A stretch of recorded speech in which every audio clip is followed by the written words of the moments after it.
राधे राधे दोस्तों, कैसे हो आप सब। आज की कहानी है घटिया औरत। आज मधु के घर में घर की बहू लक्ष्मी का आगमन हुआ। मधु फूले नहीं समा रही थी। बेटे के लिए जैसी बहू की कल्पना की थी, नेहा बहू उससे भी बढ़कर मिली। पढ़ी लिखी, सुंदर और संस्कारों से सजी, क्योंकि परिवार अच्छा संस्कारी था। रिसेप्शन में सब मुझे बधाइयाँ दे रहे थे। मधु बहू बहुत अच्छी है और बहुत सुंदर भी। मधु का मन गदगद हुआ जा रहा था। एक ही बेटा था, बड़े अरमान थे मधु को।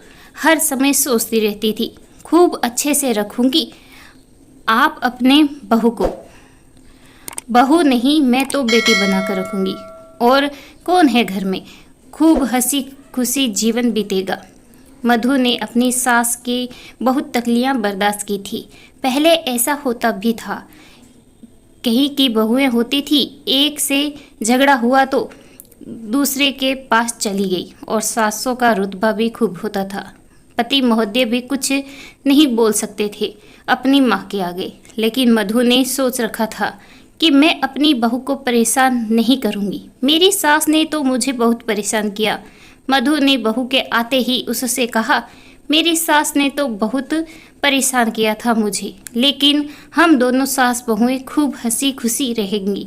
जबकि बहू को मधु के पास ज़्यादा दिन रहना नहीं था, क्योंकि बेटा गुड़गांव में नौकरी करता था। कुछ दिनों की छुट्टी पर आए थे, फिर तो दोनों चले गए।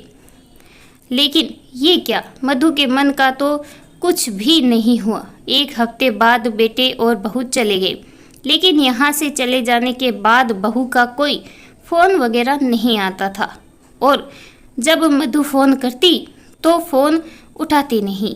मधु ने बेटे से शिकायत की कि नेहा फ़ोन नहीं उठाती, तो वो भी आनाकानी करके बात टाल देता था। फिर 2 महीने बाद होली का त्यौहार आया। फिर बेटा बहू घर आए। पहला त्यौहार था तो मधु ने एक सुंदर सी साड़ी खरीद कर रखी थी। जब नेहा को दी तो मुंह पिचका कर बोली, ये क्या मम्मी जी, आप पुराने डिजाइन की साड़ी खरीद कर रख लेती हो। पहनना मुझे है कि आपको मुझे पसंद करा के लिया करिए, नहीं तो ना लिया करिए। उसके इस रवैये से मधु आव कर गई। त्योहार के बाद दोनों चले गए। उनके जाने के बाद अचानक से मधु के पति को हार्ट प्रॉब्लम सामने आ गया। डॉक्टरों ने कहा इन्हें दिल्ली ले आई जाना पड़ेगा। बेटा बहू गुड़गांव में ही रहते थे। मधु पति को लेकर बम्बई गई। डॉक्टर ने चेकअप के बाद पेसमेकर लगाने की सलाह दी। 2-3 दिन तो ठीक रहा, लेकिन फिर बड़ा अजीब रवैया हो गया बहू का। वो तो कमरे से बाहर ही नहीं निकलती थी। घर में खाना नाश्ता सब कुछ मधु को ही करना पड़ता। पति को अस्पताल में भर्ती करा दिया। बड़े अस्पतालों में पेशेंट के साथ किसी को रहने की ज़रूरत नहीं होती। मरीज की देखभाल और खाना पीना सब वहीं से होता है। मधु यहाँ घर पर दिन भर लगी रहती। बहू दिन भर कमरे में ही रहती, आराम से पड़ी रहती। एक दिन कुछ सामान रसोई का ख़त्म हो गया था, तो मधु ने बहू से कहा, कम से कम इतना तो देख लिया करो, क्या सामान ख़त्म हो गया है, बाजार से मंगवा लो। तो वो तपाक से बोली, ये काम आपका है, मेरा नहीं।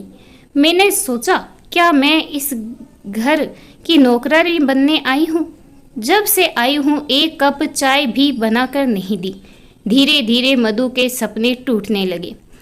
सोचने लगी, बहू तो बहुत संस्कारी लग रही थी, ये क्या हो गया। असल में बहू का परिवार तो बहुत अच्छा था, लेकिन कई सालों से नेहा पढ़ाई के चक्कर में घर से बाहर रही, तो घर की जिम्मेदारियों से और घर के कामों से मुक्त हो गई है। उसको घर के कामों में या घर की जिम्मेदारी में कोई दिलचस्पी नहीं है। बस बाहर से खाना ऑर्डर करो और पड़े रहो आराम से।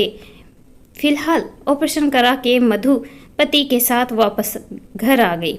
वहाँ पर बेटे ने नेहा से कुछ कहा होगा कि मम्मी आई थी तो तुमने कोई काम नहीं किया, मम्मी की हेल्प नहीं की। इस बात पर दोनों में कहा सुनी हो गई।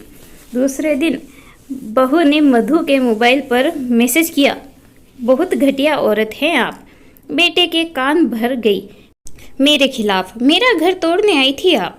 मैंने काम नहीं किया तो क्या हो गया, मेरी काम वाम करने की आदत नहीं है। आपने भी तो सिर्फ खाना ही बनाया है, जो अपने घर करती थी वही यहाँ किया, इसमें इतना बवाल मचाने की क्या ज़रूरत थी।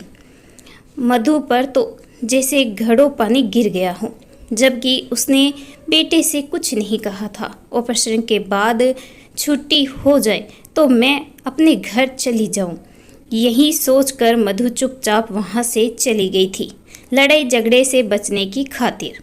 लेकिन ऐसा होगा उसने सोचा ना था। बहू के मन में हमारे लिए कोई आदर भाव ही नहीं है, तो ऐसे रिश्ते का क्या महत्व। आज मेरी बहू मेरे आंखों से गिर गई थी। इस कहानी के बारे में आपके क्या राय है, कमेंट करके ज़रूर बताइएगा। कहानी अच्छी लगी please like share and subscribe करना बिल्कुल ना भूलें। कहानी सुनने के लिए आपका बहुत बहुत धन्यवाद।